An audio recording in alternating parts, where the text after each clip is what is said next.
straight leg sweatpants, but they came out with a zip up and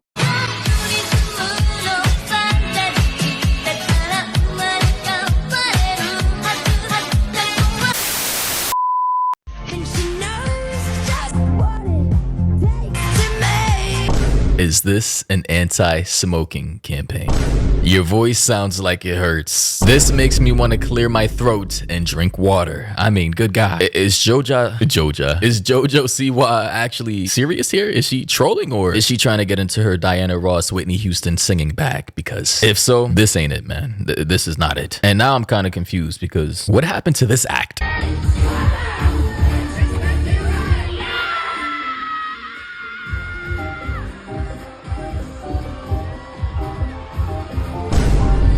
Like, how do you go from that, cosplaying as a futuristic they-them final boss, to now looking like you just came out of the 1940s, dolled up with the pearls around your neck and with the Betty Boop, Marilyn Monroe hairdo, and the attempt at singing while sounding like you just came out of an anti-smoking commercial?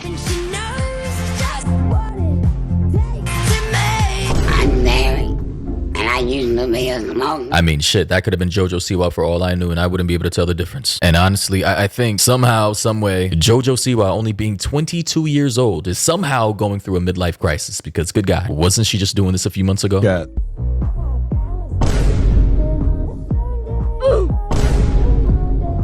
Like, dog, I'm not here to judge anybody's dancing styles, singing styles. They want to identify and express themselves. But wasn't she back in 2023 and 2024 supposed to be the lesbian final boss? Like, she literally called herself the inventor of gay K-pop or gay pop, or I don't know what kind of genre of music she says she pioneered, but it involved a lot of hip thrust and air humps and...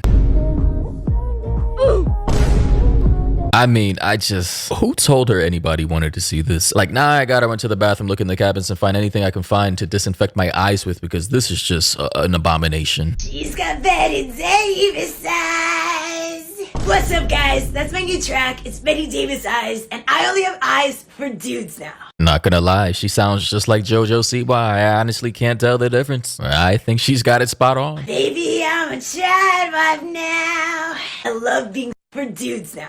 Dream guest on my podcast? Probably a straight man. Baby, I'm a child wife now. I love being straight. No one has ever made such an extreme switch. I am swearing off the LGBT. I'm organic, Tom Brady. I'm artificial.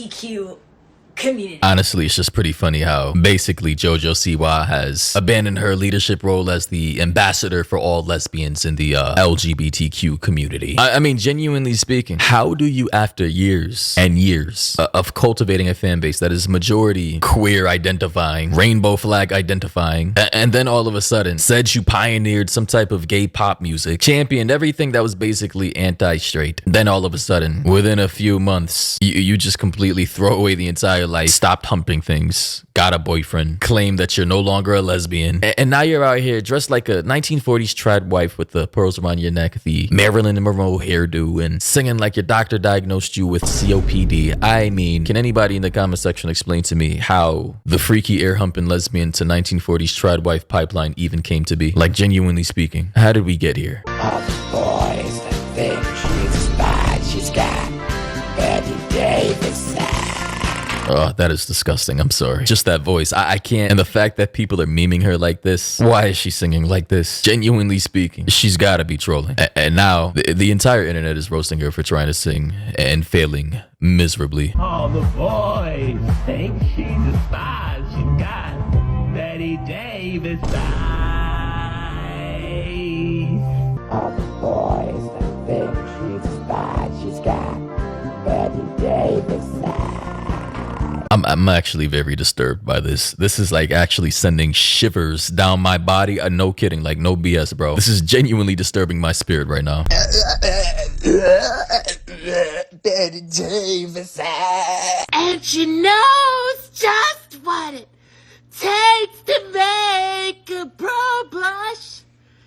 All the boys think she's a spy, she's got. The overwhelming amount of cringe that I'm feeling right now is very intense, but I'm gonna make it through. I'm powering through this video for all of you. And she knows just what it takes to baby. Yeah, no, we gotta nuke the entire platform at this point. This can no longer go any further. We need to stop this now. Anyway, ladies and gentlemen, let me know your thoughts and opinions down below. Honestly, I think JoJo Siwa is just having an identity crisis, a midlife crisis maybe at the age of 22. She doesn't know who she is, what she wants to be. I think she's just still finding out, you know, discovering herself, considering the fact that she's been in front of millions of eyeballs since the age of what, 12, 11, and she had to grow up in the spotlight. You know, she was kind of groomed into being a particular thing that maybe she didn't really choose to be, and now she's, you know, trying to figure out what she wants to be. But yeah, I'll leave it at that. Thoughts and opinions down below. Like the video, of course. Also, turn on notifications. For some reason, YouTube's been telling me nobody's been getting notifications. So if you can do me a favor, hit the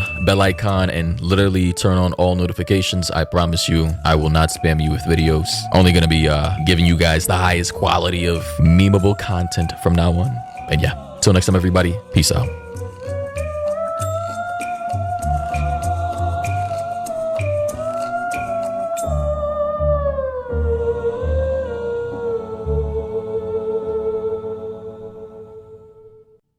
Now there's an electrolyte drink in an on-the-go pouch. New Zarbee's Hydration, from our hive to yours.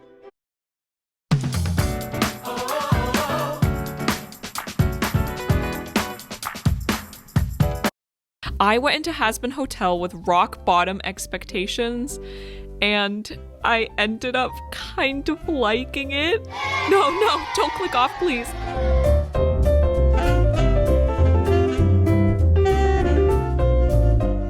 So yeah, I liked it, but I want you all to know that I'm saying it with great reluctance and shame.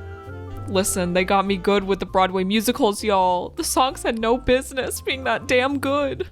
So if for whatever reason you've been living under a rock and you don't know what Hazbin Hotel is, TLDR, it's a show about Charlie, who is the daughter of Lucifer and the Princess of Hell, founding the Hazbin Hotel, a place where sinners from hell can check in and learn how to be redeemed so that they can get into heaven.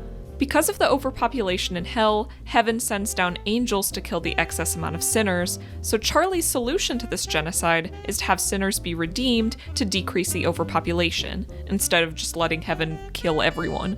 It's actually a really engaging premise, and I wasn't expecting to be as invested in it as I was. I mean, I only really started watching it so that I could make this video and roast the character designs. So imagine my surprise when I not only finished the whole season, but actually ended up liking it. I feel so embarrassed for admitting this on the internet. You have no fucking idea. Ugh. I've become the very thing I set out to destroy. A lot of people rag on the character designs in the show, and yeah, I have my criticisms, mainly with how they handle diversity or the lack thereof, but I actually think the changes from the pilot to the series made a huge difference. I think the biggest issue with VivziePop's original designs is that they were just a little too busy. The characters have since been simplified and are so much easier on the eyes because of it. In all honesty, I had fun watching this show with the characters as they are, and I don't think I'd actually want to see them changed. But if the designs were up to me, this is how I'd do them. And remember, this is all just for fun. While I'm drawing, I'm also going to be discussing my thoughts on both the show and VivziePop's work as a whole. And yes, because of that, this video will contain spoilers, so if you haven't watched the show and you don't want to be spoiled, I suggest you click off. So with all of that out of the way, let's get on to the video.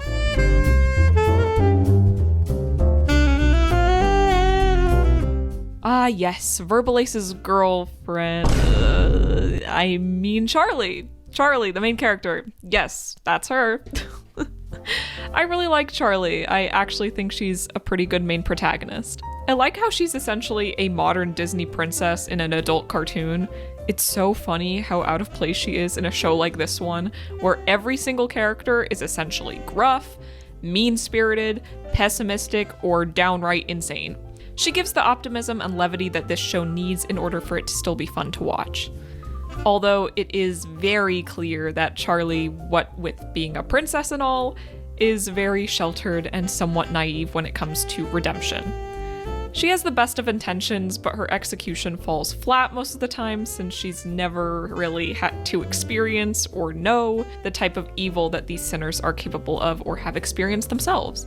It'll be really interesting to see how she matures and grows throughout the rest of the series, and to see if that pays off in getting more sinners redeemed. She's already shown signs of maturity during the last few episodes, and I'm so excited to see what else is in store for her in terms of development. Now, as for her character design, I actually think it's one of the better ones. I'm a sucker for simplicity, and it's so much better than her pilot design, which looked way too much like any old white girl instead of the Princess of Hell. I think the yellow sclera and generally more red rather than pink design really helped sell the idea more. I also like that even though she's a princess, she's generally seen wearing a red suit, which kind of serves as a bellhop uniform. I'm also a fan of the big red marionette cheeks that Vivzie Pop gave both her and Lucifer.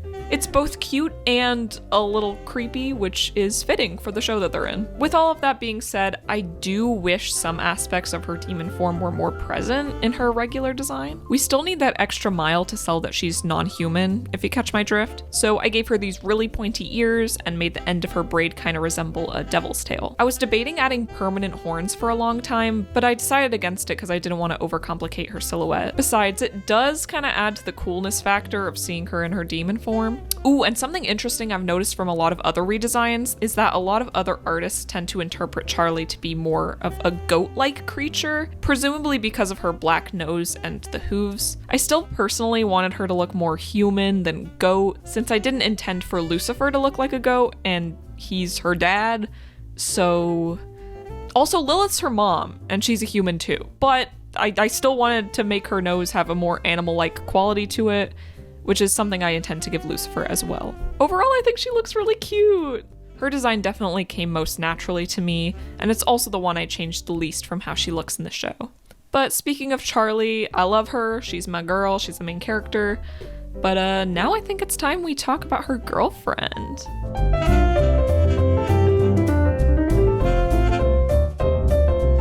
I am warning you all so much right now. I am going to have a very disgustingly hot take, but if I'm being completely honest, like 100% honest with you guys, I never really found Vaggie to be all that interesting of a character. That feels really bad to say. She's a good foil to Charlie's optimism, but she's always been just a bit too serious for me. Like, she never forms any other bonds with the rest of the cast aside from Charlie, and because of that, she's always just kind of come off as a bit one note to me. That is until it was revealed that she used to be an exorcist angel. Suddenly, everything clicked for me, and I was totally able to understand her motivations, why she's so protective of Charlie, why she's so pessimistic about heaven supporting the hotel, why she wants to prove to Charlie that she can be trusted. It all came together in the end for me. And although Vaggie still isn't my favorite character per se, she has a lot more potential than I originally thought, and I'd like to hear more about her past. Like, for instance, how does one even become an exorcist angel? Are you born into it? Do you apply for it? I want answers. I need answers, in fact.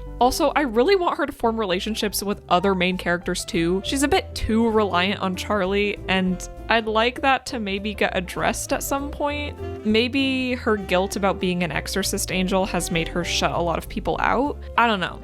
But Vaggie definitely has potential to be a really cool character, and I'm excited to see where they take her next. Now, from a design standpoint, I totally understand why she was in more pastels in the pilot. It's hinting that she's of angelic origins. But I'm glad they gave her a more red color palette to match the rest of the cast. Contrary to what most people say, I actually don't mind the mostly red character designs. I think it fits with the world of hell, and imagining these characters with more varied colors would kind of just feel out of place in this very monochromatic world. I'm of the opinion that if the shape language of the design is strong enough, we can get away with a more unified color palette. Okay, tangent over, back to Vaggie.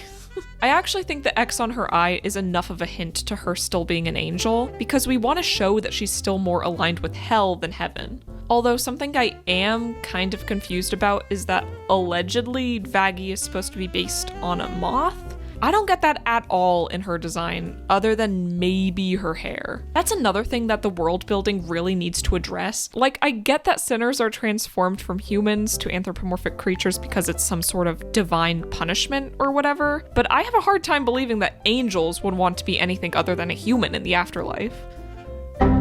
Wait, scratch that, actually. Human furries exist, and I'm pretty sure they would want to be furries in the afterlife. So, forget what I just said. The world of hell is so fleshed out, and comparatively, heaven really lacks that same thought. It feels so half-baked, from the character designs to the color palette. I really hope they have more of a clear idea of what they want heaven to be in the future. Where the hell was I? Poor Vaggie just keeps getting shafted in her own section. Amelia, focus! I tried to give her more armor, considering that her job essentially comes down to protecting the hotel. I really struggled redesigning Vaggie, actually. It was a really hard balance to juggle between trying to make her look like an angel, a moth demon, and a warrior, all in one design. I still think I didn't get everything I wanted to get across in this drawing, to be honest. Overall, I'm not unhappy with how she turned out, but I do still think that she's probably the weakest out of all the designs I made for this video. I don't know, you guys. Let me know if you like it, but I can't stay on Vaggie forever, so now it is time to talk about...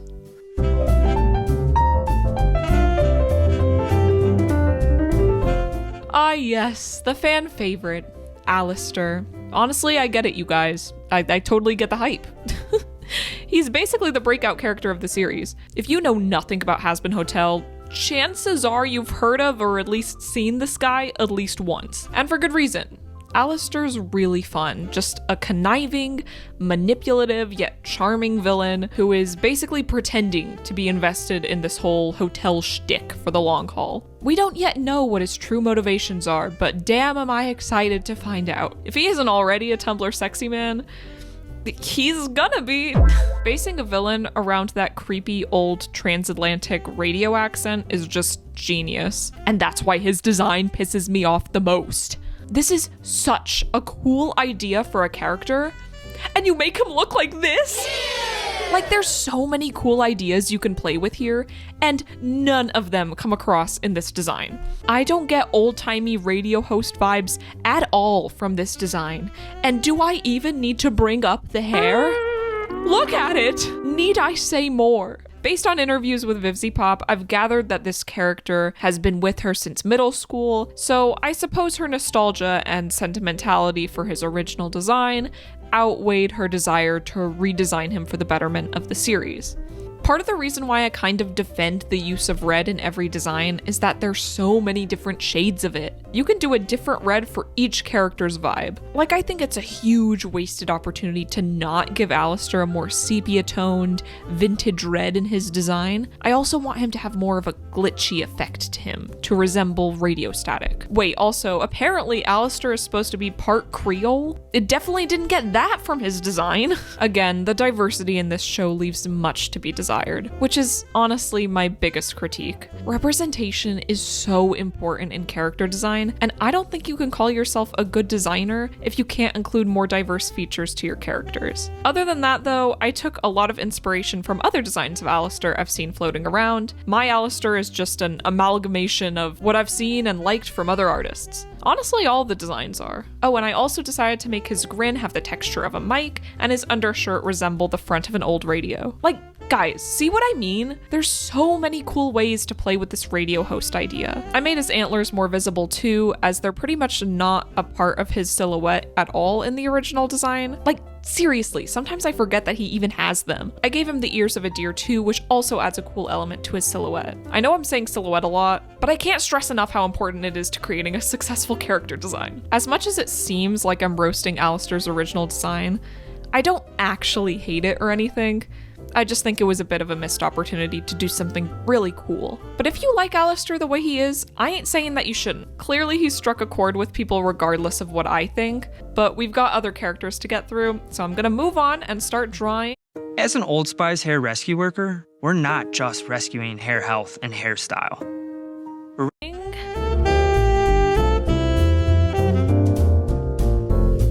Okay, another blazing hot take. Another scorcher. I have a confession to make. I actually found Angel Dust to be really damn annoying in the pilot. He's the perfect embodiment of what people's first thoughts are when it comes to VivziePop and her humor. An overabundance of crude sex jokes, saying the F-bomb in every sentence, twinks, etc., etc. So I was very pleasantly surprised when he was actually a lot better in the real show. Dare I say, I even enjoyed it when he was on screen. Weird, right? I was surprised too. Angel definitely gets the most drastic character arc in the show, and the sex jokes are definitely toned down as a result. I can't really say if his arc was handled the best, considering I'm not a victim of SA, but I'd suggest speaking to people who are and asking their opinions on it. From my understanding, there's an equal amount of people who liked it and disliked it. Personally, I was really uncomfortable whenever it was depicted on screen, but I did have a huge amount of empathy for his character as a result. Again though, I don't really feel qualified to speak more on it. What I will say is, do your research, be mature and polite when discussing this topic. But moving on to more fun stuff, let's get back on track.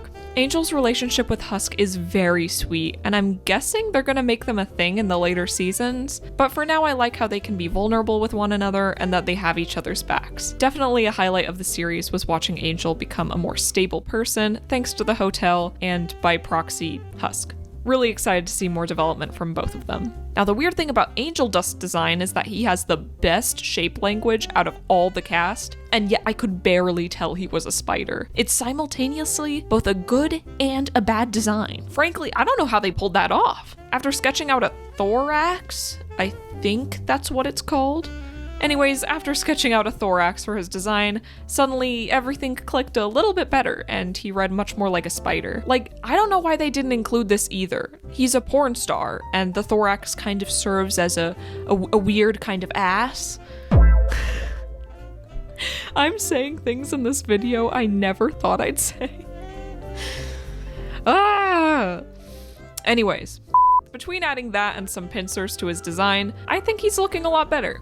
I actually like the outfit Angel already has in the show. It's a really good straddle between femininity and masculinity, what with the suit-esque top and the mini skirt and thigh-high boots. I didn't change his outfit much, I just opted to simplify it a bit because there's already a lot going on with his spider body. Just like Angel as a character, I was actually really surprised how much I ended up liking how he turned out in the end. One big flaw in my design skill set is that I'm unfortunately not the best at drawing animals. It's something I need to work on, but I entirely expected to be struggle bussing throughout this entire design. But hey, I surprised myself. He's actually one of my favorite redesigns of this video. So, I don't know, believe in yourself, kids. You're more capable than you think. Now, since we were just talking about Angel Dust, I think it's only fair that we move on to his boyfriend.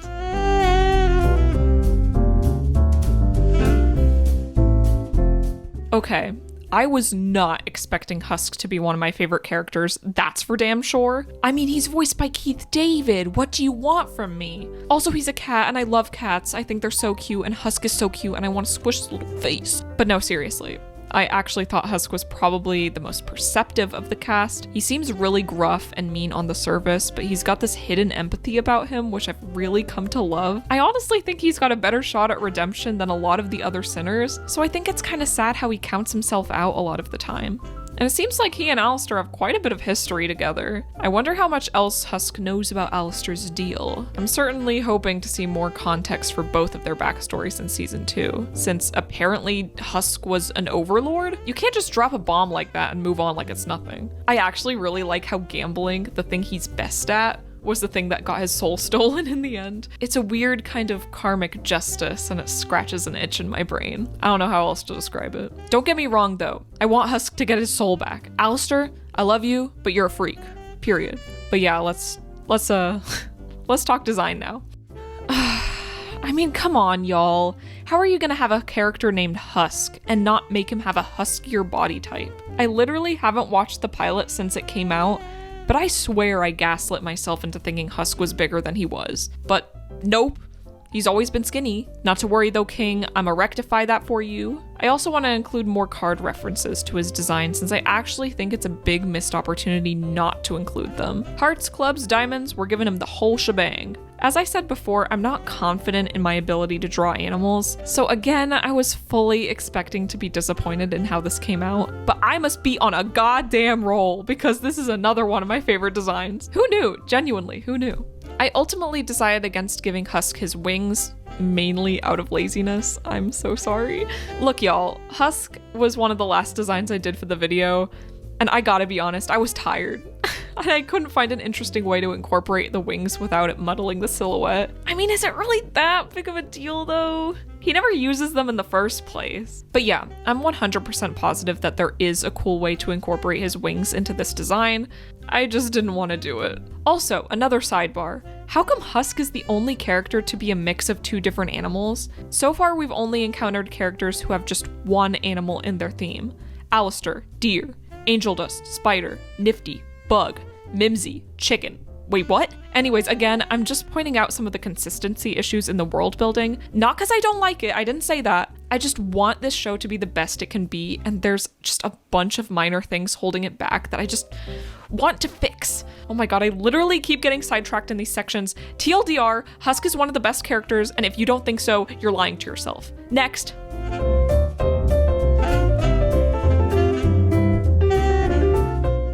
I'm gonna be so for real with you guys. This section will probably be pretty small because I actually don't have very much to say about Nifty. She mainly serves as a comic relief and she does that job well. I'm mostly amused by her antics. When a joke hits, it hits. But when it doesn't, she mainly just fades into the background. I'm interested to see if she'll ever be expanded beyond being comic relief though. Like maybe there's more to her than meets the eye. But as of right now, she's definitely the least thought about member of the main cast for me. Don't get me wrong though, I still really like her and I think she's really funny. She absolutely stole the show in the finale by killing Adam, so if all else fails, she definitely has that going for her. The biggest critique I have for Nifty though is that she's voiced by the very talented Kamiko Glenn, and they don't use her incredible voice enough. I think the only time Nifty sings is literally in the finale song. As a theater kid, this is blasphemy of the highest order. I really hope she gets to sing more in season 2, because although her voice acting is top-notch as per usual,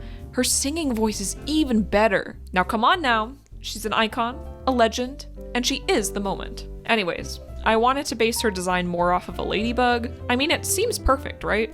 Fits in with the red aesthetic of the show, while also maintaining that 50s ditzy polka dot vibe. I heard she was supposed to be a very bug-like character, so I did my best to get that across here. Honestly, she really should have been more like Angel Dust and have some extra limbs to really make the whole bug thing be more believable. I also added some antennas to really pull the whole look together. As I mentioned before, one thing I do really like about her original design is that they tried to go with the 1950s aesthetic. Given that she's the housekeeper of the hotel, I think that retro maid style is very fitting, so I really tried to keep that part of her present in my redesign. I really wanted to push the cleaning aspect of her though, since as it stands, she really doesn't have any of that present in her original design, other than maybe her little white gloves, so I went with that 50s updo with the handkerchief as a headband. I also made her apron a lot bigger too. The apron in the show was just so small, I can barely even see it. Come to think of it, now that I'm looking back at this footage, I changed Nifty a lot. She might be up there with Alistair in the realm of most changed character designs. Overall, I'm pretty happy with her.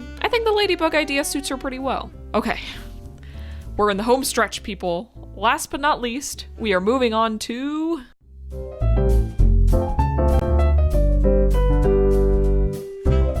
Look, it was between Sir Pentious and Lucifer for the last drawing, and I actually think Sir Pentious' design is pretty tight, so... And I also had more to say about Lucifer, so yeah. I don't think anybody's gonna actually complain though, as it seems like he's a fan favorite. Lucifer was another breakout star for me, just like Husk. I was not expecting to like him as much as I did, but man, that sequence in the very beginning of episode 1 really made me empathize with him, and I couldn't wait to actually meet him in the show. And he did not disappoint. What's interesting is he's basically a worst case scenario version of Charlie, where like her, he was also a very silly, optimistic dreamer, but unlike Charlie, his dreams were completely crushed, and now he's basically a shell of the man he was before. Like, you can tell that this silly, over-the-top persona of his is just a bit forced. I can relate to this guy an unhealthy amount, which makes me concerned, because he's literally the devil. I don't know what that says about me as a person. Okay, also, I'm genuinely intrigued as to why he and Charlie never had a strong relationship before, not just because they're so similar, but also because, at least from my perspective, both of them desperately wanted a relationship with the other. And then there's this whole mystery surrounding Charlie's mom, Lilith, and I have to wonder if she's the reason they were pulled apart from each other. Maybe she's worried for Charlie, maybe she's afraid that she's gonna end up too much like her dad. I don't know, but it's really damn engaging, that's for sure.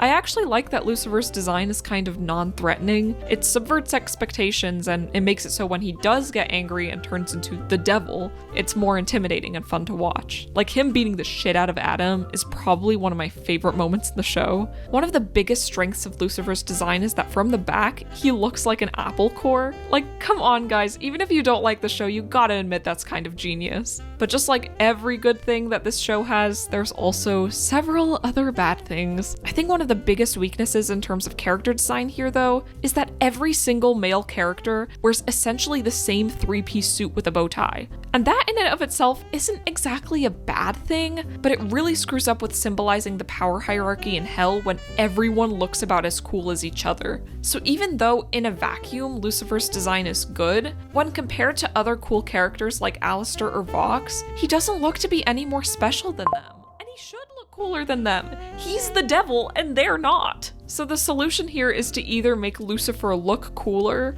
or make the other characters less cool. So I'm gonna try to make Lucifer look a little cooler. Let him stand out a bit more. Like I did with Charlie earlier, I'm gonna let some elements of his demon form shine through in his regular design. I'm also gonna trade his top hat for a crown. I feel very conflicted by this choice though, since I actually really like that he wears a top hat. It creates really good shape language and it really sells the fact that he's the circus ringleader of hell, but it inadvertently just doesn't sell the fact that he's the king. I mean, so many other characters wear big hats. So I'm sadly gonna sacrifice the hat in order to make him look a bit more regal than the Sins and the Overlords. I did try to keep an element of silliness here though, since the crown basically resembles a giant apple. Okay, sidebar. Why is it that nobody seems threatened by the Sins of Hell? Like, from what little I've seen of Hell of a Boss, everyone looks so chill around some of the most powerful characters in the series. Like Moxie and Millie totally screwed over Osmodeus, the sin of lust, Blitz completely roasted Mammon, the sin of greed, and Luna is pretty damn rude to Beelzebub, the sin of gluttony. I kinda give Alistair roasting Lucifer a free pass since he's obviously more powerful than any of the main Hell of a Boss characters, and he's kinda got Charlie as a human shield. But yeah, the world building and hierarchy of Hell could really use some fine tuning, cause why is it that imps and hellhounds, of whom I've come to understand are at the bottom of the food chain, feel so comfortable dishing it out with the 7 deadly sins? Then again, it could just be that the Hell of a Boss characters are assholes, but still. It's happened so damn often now. Okay, tangent over. All in all, I'm happy with how Lucifer turned out here. He was really fun to draw.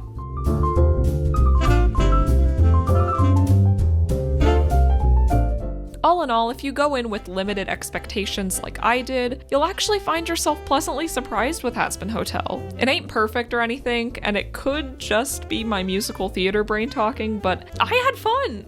Hell, I'd watch season 2. Y'all don't understand. I was fully intending for this video to be negative and for me to completely rip this show and their designs a new one. But yeah, this was a relatively positive review. Trust me, I am just as surprised as you are. Also, if you're a fan of this show and Hell of a Boss, please don't get too upset about these redesigns. I'll reiterate what I said in the intro. This was just for fun, and I kinda like the designs as is anyways, so don't take my silly video too seriously. And if you stuck around for this long, thank you so much. And if you had fun and want to see more videos like this one, then like, comment, subscribe, and mayhaps I'll consider doing some Hell of a Boss characters next. Who knows? Bye guys. That was a truck. And I did a good job on that line too, so thank you for that, you stupid little motorcycle piece of shit. Maybe I should make a blooper reel. Some of these are funny. Why am I more funny when I'm pissed off? God, what are those morons doing outside? I swear to God, there are like 2 dudes outside going like, "Blah, blah, blah." Like, shut up. The first one was better. Let's just stop saying everything twice. Sometimes you just get it right on the first try, Amelia. God, listening to this back again is gonna be interesting. Was that funny?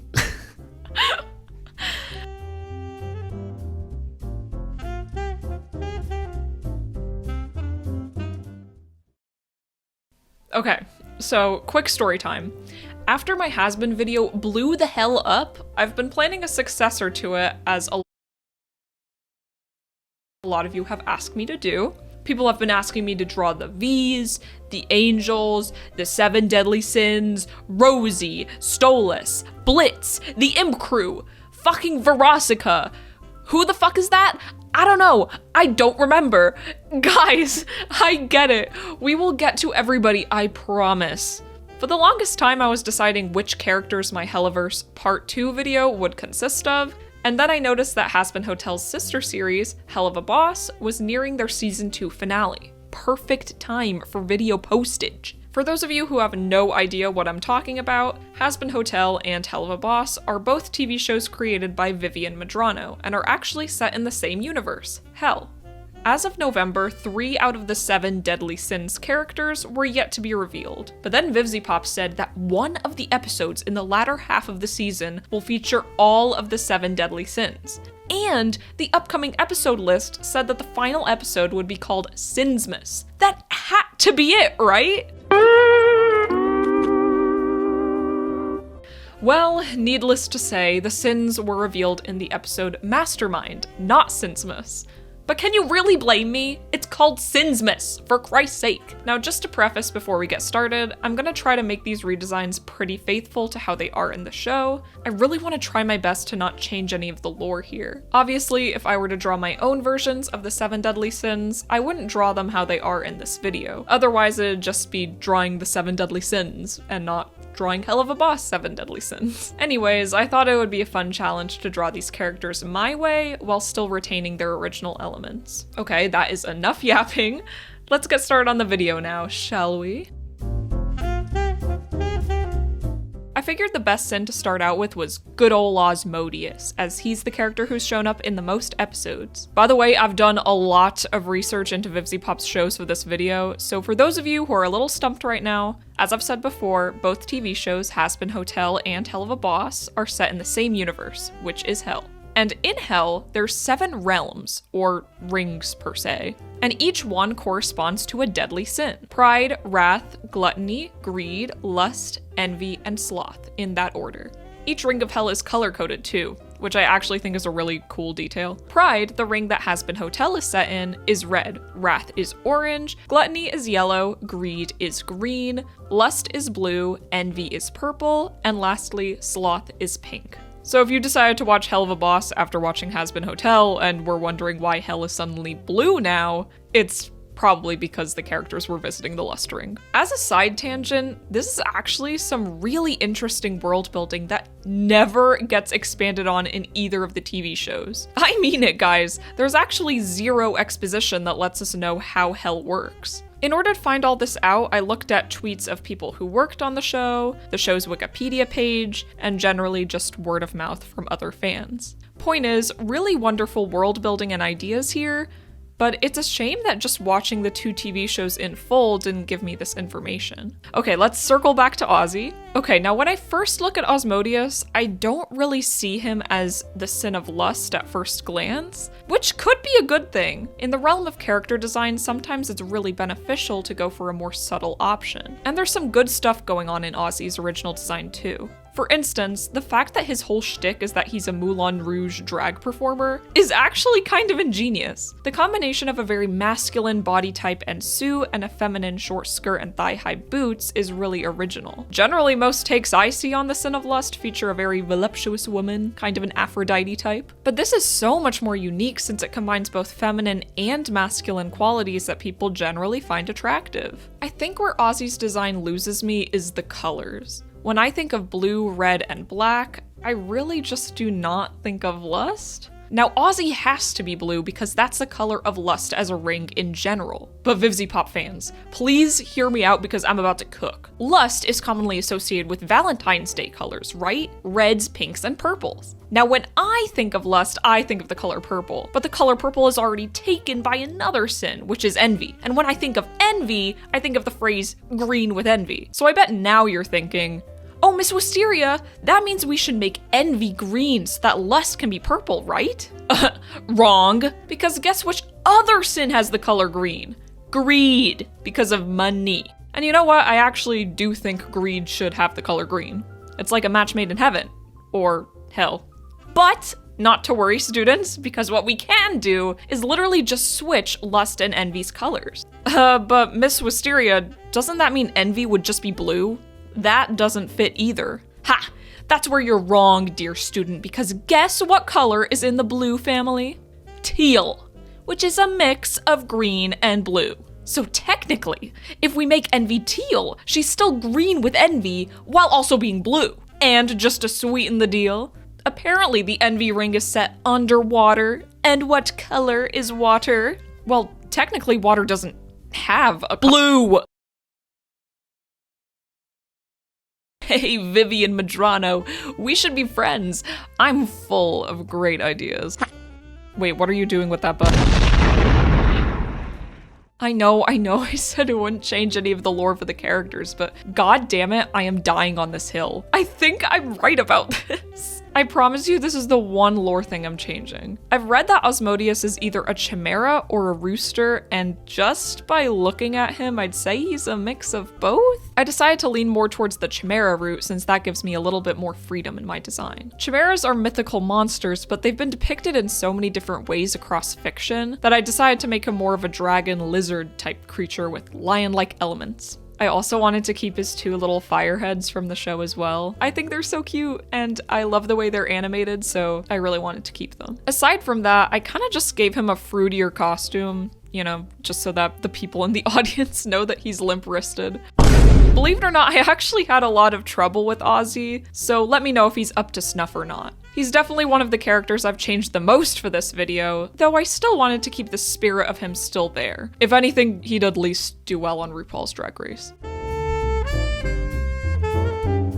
If any character here is the most polarizing in terms of design, it's Beelzebub. You either love her or you hate her, there is no in between. When I first watched the episode she debuted in, I was really stumped with the decision to make her a dog. I would have thought a bee would have made.